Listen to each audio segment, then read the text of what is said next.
Welcome to the Athlete Insights Podcast, hosted by Yash Pad Day, a podcast focused on letting athletes tell their journeys in their sport.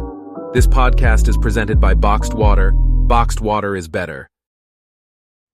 Welcome into another episode of the Athlete Insights Podcast. Today I've got my guest, Dennis Driscoll, the Senior Associate Athletic Director for Brand Advancement at Florida A&M University. So, Dennis, I appreciate you taking the time, and I know it's almost dinner time, 6:15 p.m. ish on the Eastern time zone here, and I appreciate you taking the time and spending some time with me, man. Absolutely, Josh. It's nice to be on your podcast, man. I've seen Yeah, episodes online and on Twitter, and yeah, we've joked about this for a while. Like, man, when are you I gonna come? know. Like, well, Yeah. let's Yeah, make it let's do it, let's make it happen. So, I miss seeing you in Butler Hancock though. I miss seeing you in person, man. So happen. we'll have to reconnect at some point here, especially during the summer. But no, I appreciate you coming on. And as I do with all my guests, when I kind of start from the beginning is, you know, before the communication side, before the stuff that you've done in college athletics, which has been phenomenal, the stuff that you've been able to accomplish at the collegiate athletic level. But when did you first kind of fall in love, can you say, with sport in general? Like when was it when you were like, sport is really the direction that I wanna I follow? I would say just, probably with a lot of people with this, I was a kid. Yeah, I grew up in Denver. yeah. Broncos, Avalanche. I'm not really a Rockies fan. I Okay. was a team before the Rockies were around, so I guess I'm that old, where I can say I was around before the Rockies were around. Oh wow. Kind of like the Nuggets, but I was a Supersonics kid because Oh, back when I was a kid, Nuggets sucked. okay. So Okay. I was like, all Yeah, right, yeah. I like the Supersonics because their colors were cool. Like that's the only reason. Uh-huh. And then when they moved to Oklahoma City, I was kind of mad about that.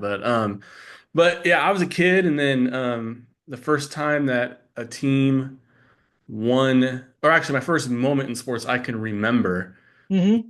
1994, Okay. Colorado versus Michigan, Oh, college football game, yeah. Miracle in Michigan, Oh, yeah, yeah, yeah.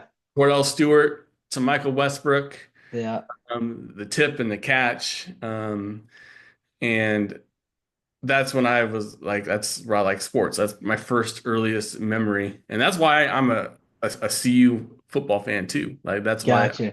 I Yeah. consider myself a buff in that aspect.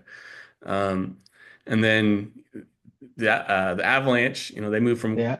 Quebec. They were the Quebec Nordiques, and they moved to Denver. And they still are called the Colorado Avalanche in the NHL. They won a Stanley Yeah. Cup their first year, and I remember staying up till like 2 o'clock in the morning. Um, Mm-hmm. and it was game four against the Florida Panthers, and Yeah. went into three overtimes. Yeah. And I still remember this day. You recruit from the blue line slap shot to win it, and that was my first real time actually being like, okay, I like sports, and I played hockey at that point Yeah. too. I got into Okay. that, and And then that and that's kind of what I was getting to is what kind of sports did you play at the youth level in that regard? You said hockey, and then yeah, what else did you get yeah. into? Well, my first sport was soccer. I absolutely Okay. I did not like it. I remember telling my mom, Yeah. Dad, I was like, can I quit soccer so I can go play hockey? And they're like, no, you're going to finish the soccer season and then you can go play hockey. So that's what I did. Yeah. I played hockey throughout, until I was a kid, Mm-hmm. elementary school up until middle school. And then we moved to Nebraska um, when I was a freshman in high school. In Nebraska, hockey where we lived at wasn't much of a thing. It was either football, Yeah. football, Mhm. football. So played, Yeah. played football in high school and dabbled in baseball a little bit too. But I would say right now, as everything has progressed, I'm a football guy. I like Yeah. I will casually watch basketball. I'll watch the World Series in baseball. Yeah. I follow up with the Yankees. But I would say that's my passion is football. Yeah. And to be fair, 182 regular season games in baseball for me is too hard to keep up. So Yeah. I'm right there with you. I'll watch the playoffs. I'll watch playoff baseball, but that's about it. Like in that regard. And can you talk about your high school experience with sport as well? Like you talk about your youth experience there with hockey and soccer a little bit. Can you talk about your high school experience Yeah. in So sport? yeah, so my freshman year was at Arvada High School in Okay. Arvada, Colorado. Yeah. I did football in the fall, track in Hmm. the spring. And I mean, it was, I don't know if this is sport related, but you'll see Yeah. where I'm going this in a second. So, Yeah. in the movies, like where like you got the dumb jocks and you got the band kids and like the different Yeah. Yeah. aspect. Like I really felt like that was it. Like the jocks played football, the Uh-huh. nerd thing, and then like Hmm. you legit had like the kids that played sports would not associate themselves if they're in the band, and then Uh, you were dating someone across the side. It was like, oh, like yeah. you want to do that. It's like the Sharks and the Jets, and Yeah. um, but then moved to Nebraska after my freshman year and went from a town. I mean, my class in Colorado was 500 people, and Yeah. then I go to Nebraska and it's like 48. So it was just a drastic difference. And Yeah. Brogamo, Nebraska is population 3,000 or so on a good day. Okay. Gotcha. More cattle than people. Um, Hmm. and I just remember it had to be my sophomore year. I just laughed out loud about this. Yeah. Like it's halftime of a football game, and if you weren't starting Yeah. football, but you still dressed out, you went and go and played in the band at halftime. I just remember thinking that was so funny. Yeah. Like I couldn't wrap my head around it because Uh-huh. I'm a city kid Yeah. and go to rural Nebraska and to see that. Yeah. But but high school, in Nebraska, it's very football driven. Everything is Yeah. on the Cornhuskers. From the top down, like even I was there when Solich was there. Then he got fired, and they brought in Bill Callahan. And, Yeah. you know, before Callahan, there was the option offense, which is a staple for Nebraska. And whatever the Huskers run, high schools are going to run that. So you can imagine that like 98% of the high schools in Nebraska ran the option offense or a variation of it. And then Hmm. and then when Callahan came on board, they ditched the option and they went to the West Coast. But And yeah. what's funny is like I think I was a junior and senior year when Callahan was there, and we ran West Coast. Like not like it wasn't like full out West Coast trips right, trips left, single back, but it Uh-huh. was we spread the field, we threw the Gotcha. ball, and it just shows that Nebraska, even though it was the West Coast offense, even that's what they're running in Lincoln, is going to trickle down to the prep level, and then you see parts of it incorporated across the state. And Hmm. I know that I don't know if they do this now, but at that time, they would have the camps every year where high school coaches would go down to Lincoln and they would learn what the Huskers do. And I think Yeah. some of our coaches did do that. Actually, I know for a fact the late Zane Harvey, he was an assistant coach at Brookville for a long time, and he was my position coach. Gotcha. He even learned about like the variations of the slant route because I guess that the slant route Yeah. is in the West Coast. It's the thing. I Yeah. mean, that's from my minimal knowledge about that, but we started running slant routes and we didn't do play action passes and we ran a quick Gotcha. hitch and it just Yeah. kind of it was when I look at it now, I'm like, wow, Uh-huh. like the Huskers have that much power, Yeah. including Class C1 football, which is the lowest or the second to lowest level of 11 man football in the state. So, Gotcha. but yeah, that's kind of if I was to Yeah. remember anything It from the prep level, yeah. that is it. That is it. And then did you because I asked this because I also majored in journalism and communications in undergrad and stuff like that. But my high school, so we had like a journalism class that I took in high school. Did you have anything of the sort, or when did your love for like sport journalism kind of begin off of that? So we didn't have that. Well, they had yearbook, but Okay, I was I didn't do that. gotcha. So I my okay, so my goal Mm-hmm. was originally I wanted to be a PE teacher, and then Gotcha. at Wayne State College, which is in Nebraska as well. And then I realized Yeah, I didn't want to be a teacher anymore. So I'm like, okay, what do I want to do? yeah, And I was like, you know what? I've always liked radio and broadcasting. yeah, Want to be like the next at that time, like Brent Musburger, or I always liked Reese Davis, and I was yeah, like, I want to do that. yeah. So I switched my major to phys ed to mass comm, Uh-huh. and I really didn't know how to write, to be completely honest. Gotcha.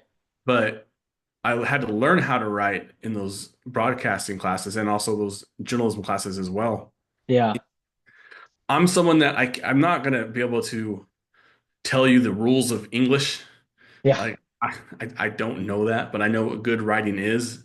yeah, Along the way, I've been able to pick things up where I can see a sentence structure and be like, okay, this is wrong, this is wrong, but it's not because I know the rule. I just know what it's supposed to look like. So, gotcha, but, gotcha.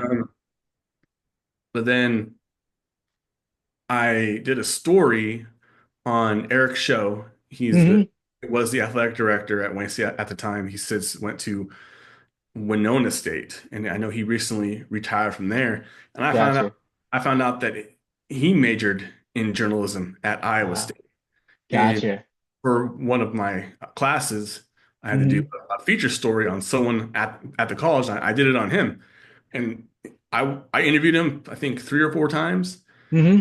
Just through that process, I learned a lot about him and a lot about what being an athletic director is, and Yeah, you know how he got one from being a journalism major. So that's kind of when a seed was planted. I was like, yeah, okay, if Eric or Mr. Show, can't call him yeah. Eric, Mr. Show, um, Yeah, be an AD and he can major in journalism, why can't I? yeah, Um, and then I found out more of his background and how he got there. And yes, he used journalism as the foundation to get there, but he learned that how to communicate with people and to project an effective message. mm-hmm. Because I know he got into fundraising and was able to put that under his belt, and then he had some other leadership roles in college sports to get to the AD role at Wayne State. So Yeah, kind of looked of what his career, kind of as a guide yeah, to where I would like to eventually go. yeah, So, we'll take you back to my first job in college. It yeah. was at the Custer County Chief in my hometown in Broken Bow, Nebraska. It's Okay. a weekly newspaper. Yeah. Did that for about a year and a half. Uh-huh. Um, and that's where I really learned to perfect my writing, do photos, Gotcha. to lay out a section of a newspaper, which is equivalent to what I do right now. It could be a media guide because you still got to Gotcha. lay stuff out and Yeah. place it and make it look nice. And um, then I worked at the Kearney Hub in Nebraska, which is the larger daily newspaper Yeah. in the state. It's actually owned by Warren Buffett, and Oh wow. his Berkshire Hathaway Yeah. company. So, Hmm. but it was there. I was like, I really had my first moment of you got to make money to have a living because when I was in Broken Bow, I lived with my parents in their basement. They didn't charge me any rent, so Yeah. I moved about an hour south. I made a little bit more, but I had to pay rent now, and I still had. Yeah. So I was like, man, I don't know if I can do this because at that time I was not naive. Yeah. Like I thought I was making a bunch of money when I was making $12 an hour, Yeah. Yeah. but I was below the poverty line. Um, and then from there, I had a cold call really because I posted my resume on CoSIDA to Hmm. I always kind of knew that, based on my time at Wayne State, I was like, if I kind of want to chase that 80 dream as well and see if, and Yeah. then Ryan Kaiser, he was an associate AD at Northwestern Oklahoma State in Alva, Oklahoma, population 3,000, very similar to Wayne. Yeah. In Wayne, at least, you got Sioux Falls, which is 30 Yep. minutes one way, Norfolk, which is 30 minutes one way, but then you got Alva, Oklahoma, the closest thing is like an hour and a half. Yeah. Nothing. Like you got Oklahoma City a couple hours away, you got Wichita. Um, yeah, But just other than that, it's like in the middle of nowhere. yeah. So that's where, okay, so I learned how to write. How Hmm. do I how do I use that skill to get my foot in the door? And that's what I did there to get my foot in the door into college sports. So Yeah. writing was already there. I had Yeah. to learn how to do stats and marketing and promotions and kind of just what the day-to-day of an athletic department is supposed to look like. And I Yeah. was there for a year and um, was able to get that solid foundation, and then got my first job at McMurray University in Abilene, Texas. Hmm. I was a assistant sports information director and social media coordinator, making a Gotcha. whopping $32,000 a year. Wow. Yeah. But that was big money. Yeah. No, So 100%, 100%. And then you end up at New Mexico State, and then you go from there to Marion to the University of Southwest, and then the thing that's, I think that was really great to hear. You end up at Jackson State around the same time that Coach Prime is there, and you're in the Coach Prime era over there at Jackson State. Can you talk about your experience working with Coach Prime or working at Jackson State, and kind of what you took away from that experience at Jackson State? overall, it was a great experience. Like Yeah. it was so fun to be a part of that. Hmm. I worked at Jackson before Coach Prime was hired. So Yeah. I was there pre-prime and post-prime. Yeah. And what I learned is to when you enter a room and you have a meeting, come prepared, have Yeah. your points, Yeah. have it written down, and it's even better, print out the Mm. agenda for the person. Yeah. You can just, a meeting that could take 30 minutes if you BS your way through it, could be down to 5 minutes. Yeah. These are what we're gonna talk about it, and we're good to go. So Yeah. And time is that's essential. So that's what I learned with that. Gotcha, gotcha. And then you go to Stephen F. Austin for a bit, and then we met at Northern Colorado, Yeah. and that was quite the ride, I will say, at Northern Colorado, that we went over there. And then now you were at Alabama State with the Hornets, and now you're at Florida A&M. And so can you talk to me about uh, what your day to day, just for people listening, people watching, you're the senior associate athletic director for brand advancement. What does your day to day look like? What does that role Um, entail? so it's sports information duties, Gotcha. social media, website maintenance, and enhancing the brand, and more so I would say brand awareness as well. Yeah. And I've been here for about two months or so. Hmm. Still feeling my way around, but each day I feel like I'm getting more comfortable in my space, and it's a pretty cool job Yeah. because FAMU has a brand that speaks for itself. I mean, it's Nike, LeBron, and Yeah. FAMU, and you marry those three together. I mean, that's a powerhouse right Yeah. there. Yeah. So that's pretty cool to be associated with that. And the fan base is they're hungry, they're passionate, and they're knowledgeable too. Like you'll see fans that will talk on social media or be like, man, everyone's an armchair quarterback. But what I've seen in my 2 months here is, yeah, they might be an armchair quarterback, but they might be right. Hmm. They got to know what they're talking about. So that's Yeah. that's pretty cool to see. Gotcha. Yeah, no, it's no, it's cool to kind of, when I watched you at Northern Colorado and got to be able to see up close and kind of connect with you there. It's cool to see kind of the stuff that you've been able to accomplish at all the different stops that you've been.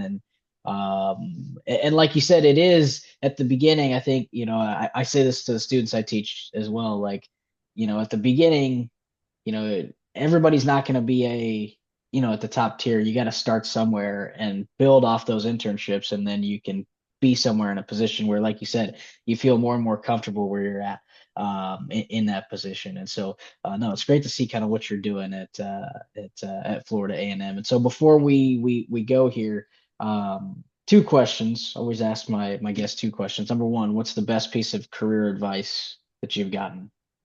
Career, life, whatever it may be, what the best piece of advice that you've gotten? I would say careers, don't be afraid to move.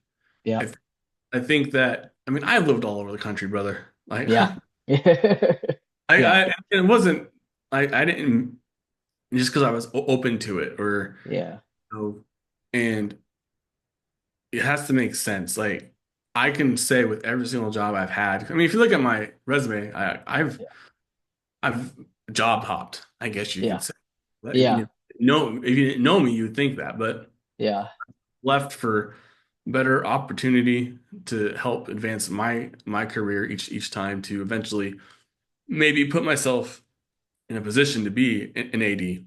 yeah, And I've had people tell me like, "Man, why'd you take that job?" I'm like, "Well, because this. There's a lot of you see the job title, there's yeah, all things within the job description, and that's what I more or less look at. yeah, I think it's important along the way, to get those titles because it does mean something. yeah, 100%. And but it's what you do within that that really kind of makes it whole. I think it. Gotcha. Yeah. Um, and then I would say personally, Hmm.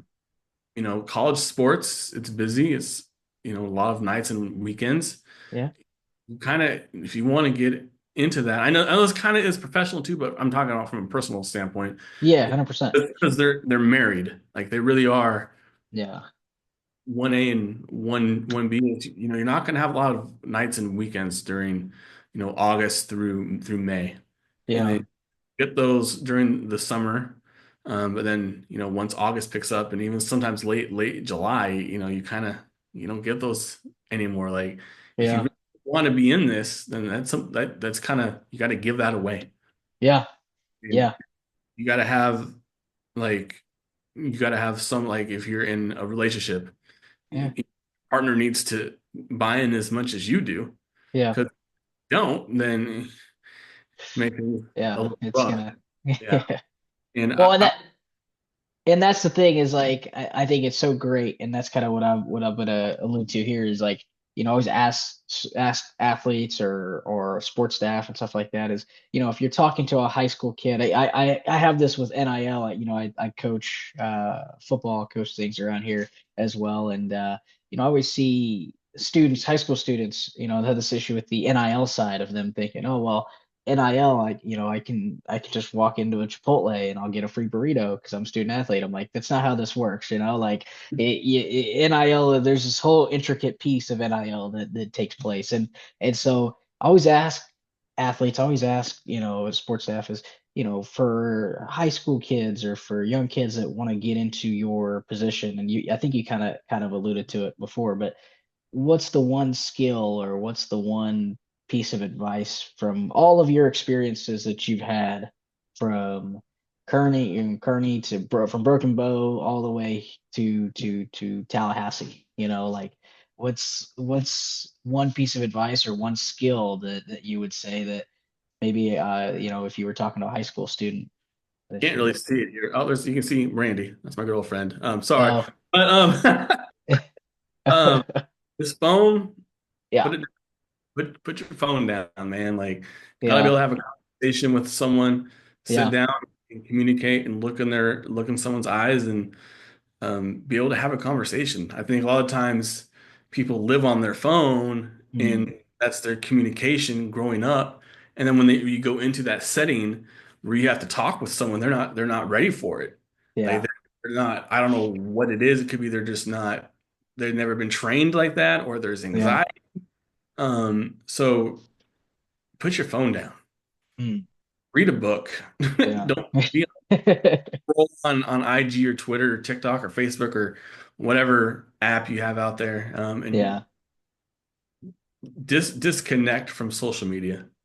Mm, Really, it's that in our world, you have the arms race in facilities. You yeah. see that across the country. Now you see the arms race in NIL. Who can pay the most. You're creating, I think in my role, you're creating a a space or um, awareness, Mm, mm, and you're creating a perception.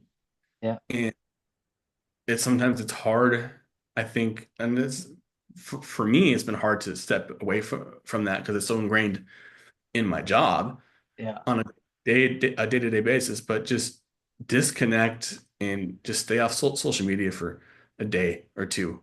It could be tough, but Yeah. it just I think it's healthy.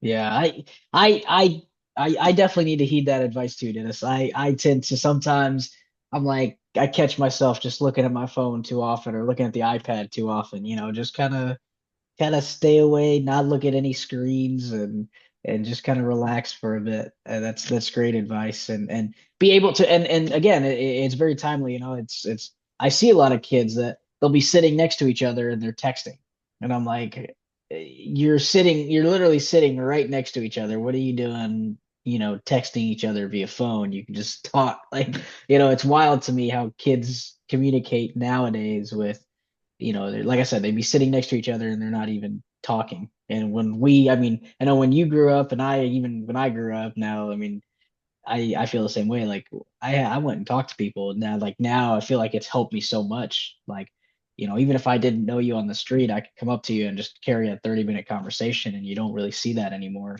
with kids. And a lot of what we would call introverts because of that just seem introverted in terms of not the willingness to go up and say anything to anybody. So it's great advice in that prospect. So, but that's all the time we have for this episode of Athlete Insights. I appreciate you, Dennis, for taking the time out of your day. I know you guys are busy-ish. Baseball's winding down for you guys now, and I know you guys are busy, still a little busy over there in Tallahassee. So I appreciate you taking the time, and you can follow Dennis. I'll have your social medias linked on the video and in Spotify and all that stuff. So I'll have Dennis's social medias linked so you can follow Dennis's journey at FAMU and beyond. And you can follow me and my podcast on YouTube, Google Podcasts, pretty much everywhere you get a podcast, you'll find this one. But once again, Dennis, I